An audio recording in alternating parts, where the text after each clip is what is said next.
Hey guys, how's it going here? Josh with an explain video. So I don't usually do these, but I'm gonna start doing them because I see too many people online. And I'm not just talking about YouTube either, because there's more than YouTube, obviously, in regards to online. I'm talking about people that write articles on websites.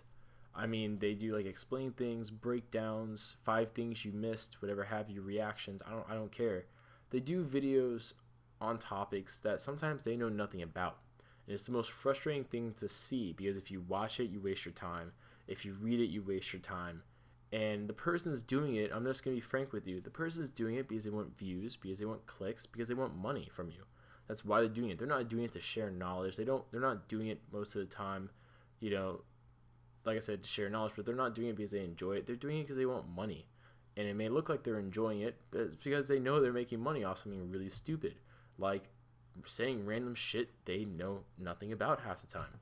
And it's just really frustrating, I mean, from my point of view, because I just finished watching one of these videos that I'm talking about, and literally it was someone that knows nothing about the Marvel movie universe or Marvel Cinematic Universe talking about Civil War. They're doing like, the 5 things you missed, the breakdowns, the reactions, all that stuff, for the trailer.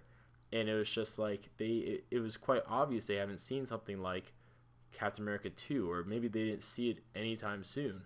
Maybe 100 years ago they saw it, or Avengers 2, or Ant-Man, or any of those films, because they didn't know what half of what was going on was.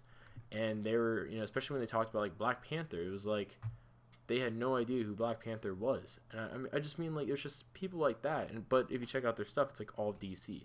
So it was quite obvious from it that pretty much this was a DC fan, and he saw the popularity of Civil War with the trailer coming out and decided he wanted to make a few extra bucks, so he was going to talk about it. And that's disrespectful to the viewers. That's just you lack respect for yourself. You do stuff like that. I mean, it's not that hard to be knowledgeable on the subject. Just watch the movies. That's all you really have to do. Really for the Marvel movies is watch the other movies. I mean, you can read the comics. That definitely helps, but it's not. I mean, that's not the only thing you have to do. Anyways, it's just really frustrating to see this. So I decided to take it upon myself to do it as I think it should be done. So without further ado, let's start with the Sokovia Accords. I'll be talking about that, explaining that, so you know what that is. So the Sokovia Accords are a set of documents produced by the United Nations to regulate the activities of superhumans and/or extraordinary individuals and/or groups such as Captain America and the Avengers. Now, the reason the international community decided to regulate enhanced people is the aftermath of Ultron's attempt to exterminate humanity. Ultron was an evil world protecting, or at least supposed to be world protecting, artificial intelligence created by Tony Stark, and aka Iron Man. Well, Bruce Banner played a part too, but primarily it was Tony Stark. And he used alien technology such as the Mind Stone with his already advanced technology, which he had used previously to create AIs such as Jarvis. Now, the Avengers are the primary target of the Sokovia Accords because they are currently the most organized, well-known, and powerful group of enhanced individuals on the planet. And with the Sokovia basically erased from the map, other nations nowadays want more accountability from enhanced people in the form of regulations, which would be monitored by a United Nations panel. Now, we don't know who is on this panel. I don't think it would be that far-fetched to believe ex-General Ross, I mean, he's retired General Ross now, Secretary of State General Ross, I should say, I guess. It wouldn't be too far-fetched for me to believe that he would be on this panel. But definitely, it's interesting. This is basically the movie universe's version of the Superhuman Registration Act. And I mean, they actually have good reason for it. Essentially, a whole nation was destroyed due to the irresponsible actions of one, I guess technically two people, Tony Stark and Bruce Banner, but mostly Tony Stark, obviously. So basically, let's talk very briefly about the Sokovia Accords. So it's gonna be really interesting to see how this plays off, primarily because, like I said before, I didn't just say superhumans. I also said extraordinary individuals. Now, in the Phase 2 box set, they included a sample of the Sokovia Accords. And people listed on there, to sign their name, is people like Sam Wilson, Natasha Romanoff, Clint Barton, which, I mean, if you know anything about them, they actually have no superhuman abilities. It's all tech, if anything else. Tech and skill. So it's going to be interesting to see where they draw the line between, someone, just being a normal person and it's someone that needs to be regulated or registered, whatever have you. So that's going to be really interesting to see in this movie, definitely. It's also going to be interesting to see if they're going to do people. I mean, obviously, it seems like this is an international thing because it's by the United Nations. But also, I'm pretty sure Wanda Maximoff, I think I said Wanda Maximoff, Scarlet Witch, it's going to be interesting to see how she does this, too, because she's not a United States citizen. You know, Captain America is a citizen of the United States, Sam Wilson's a citizen, Clint Barton is a citizen. Not sure if Black Widow is a Russian citizen still or a United States citizen.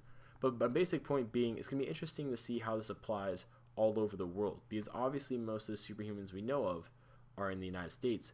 But I'm sure there's ones from other nations too, just around the world, that aren't really that well known. So it's going to be interesting to see how that's handled by other countries. It's going to be interesting to see if other countries have maybe stricter limits than what the United Nations deems to be the general kind of, thing to go by. But I'm really interested in seeing this. Essentially, what it boils down to is, for example, Captain America, let's say he wants to go to France to, fight a terrorist, I guess, like a terrorist group. Let's say a terrorist group is, doing something in France. Captain America wants to take the Avengers to France. Basically, they wouldn't be able to do that unless the United Nations gave them like an ordinance or an approval stamp or, a smiley face, whatever have you. The United States panel would have to do that for them to do anything officially. Anything else would be considered out of line, and the United Nations, I guess technically, would be in their full rights to, I guess, use military force against them. That's kind of what it sounds like, but it's a legal document in every sense of the word, and it's targeted towards, it sounds very military influenced also. I mean, the deployment of enhanced individuals, the regulating of enhanced individuals that can't be, unless an ordinance, really an ordinance? That's not really a commonly used word unless this is like military kind of stuff. So definitely it's going to be interesting to see how this plays out in Civil War. It's going to be interesting to see how Iron Man is a part of this, considering he was pretty much telling the government to go F itself in Iron Man 2. I mean, obviously the experiences of Age of Ultron should change his, mind, considering he was heavily responsible for it, and he should feel responsible. But essentially this is all about accountability, and the world government's pretty much giving a big FU to the Avengers and other superhumans.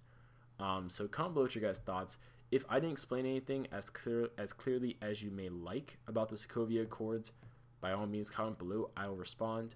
I heavily recommend you watch Avengers 2. If you want to know more about the background of the Sokovia Accords, you don't have to, but it's like not knowing 90% of what the Sokovia Accords are all about. Also, you might as well watch Captain America 2, considering Civil War is still a sequel to Captain America 2, and will carry a lot of that Winter Soldier stuff into it. So, and Winter Soldier is a part of it too, because with the Hydra stuff coming out, I mean, they probably know all about Hydra sending Winter Soldier to assassinate world leaders and stuff like that. And I'm sure no one's happy about that also, especially Tony Stark, considering his parents were kind of killed by Winter Soldier. So, without further ado, comment below, and I'll see you guys later. And tell me if you guys like this also, because I don't want to be like those other YouTubers or other website article writers that don't know what they're talking about. So, I mean, if you don't think I know what I'm talking about, please let me know so I can make sure I do a much clearer job next time showing you I know what I'm talking about. Because I do take this very seriously. Like, I take a lot of pride of informing you guys on stuff. Sharing the knowledge of, on these topics to you guys. I take a lot of pride in that. I take it